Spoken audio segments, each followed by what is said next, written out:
आप देख रहे हैं न्यूज पीआर और मैं हूं आपके साथ रश्मि। डीजीपीएस के सिंगल आजकल काफी ज्यादा जोश में नजर आ रहे हैं। उनकी चर्चा भी अब जोरों से हो रही है। कभी वो देर रात पटना के गांधी मैदान थाना में पहुंच जाते हैं और थाना अध्यक्ष को निलंबित कर देते हैं, तो कभी वो हाजीपुर पहुंच जाते हैं। दरअसल डीजीपीएस के सिंगल कल देर रात हाजीपुर के नगर थाना में पहुंचे, जहां पहुंचकर उन्होंने सभी को जमकर फटकार लगाई। इसके साथ ही एडीजी मुख्यालय जीएस गैंगवार भी उनके साथ मौजूद रहे और दोनों को देखकर थाने में सभी हक्का बक्का गुल हो गए। लगभग 2.5 घंटे वो थाने में मौजूद रहे। एफआईआर कॉपी से लेकर सभी कामों का उन्होंने ब्यौरा लिया, जिसके बाद कईयों को उन्होंने जमकर फटकार भी लगाई। हम आपको इसकी कुछ तस्वीरें दिखाते हैं।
अरे बहुत जमीन है यार इनको। ये बीच में इधर से जमीन दूसरे का यहाँ इधर के बाद ये अलग कर लेंगे, अलग कर लेंगे। थाना की क्वार्टर है वो सामने वाला और ये क्या है, ये अलग, ये सब प्राइवेट, ये सब सारा अलग।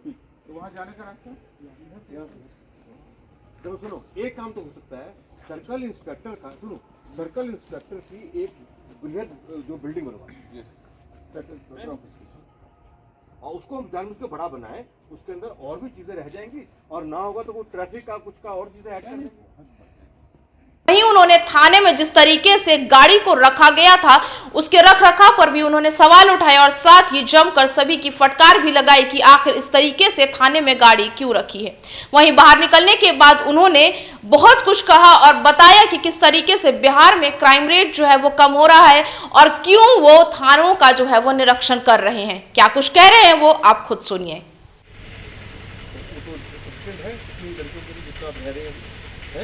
और भी परेशानी आपको ड्यूटी करने में क्या है? पंखे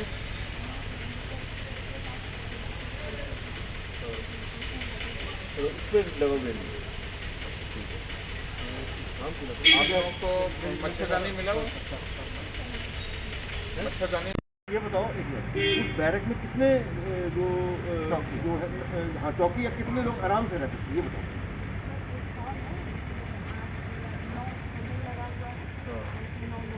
नहीं, अगर हम फोल्डिंग बढ़ाएंगे तो उसमें जगह है थोड़ी और 10 ही हो सकती है। आप पूछिए क्या क्या जानना पर्पस क्या था विजिट का, मैं क्या बताऊं। कुछ रहा? देखिए पर्पस हमारा मल्टीपर्पज है।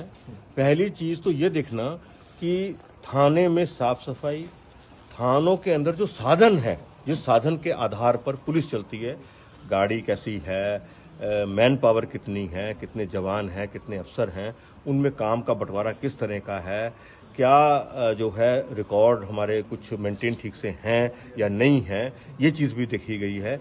और किस तरह से हम अच्छी से अच्छी पुलिसिंग कर सकें, किस तरह से हम पब्लिक को अपने साथ जोड़ सकें। मैं बहुत सिंपल सा साधारण उदाहरण दे रहा हूं।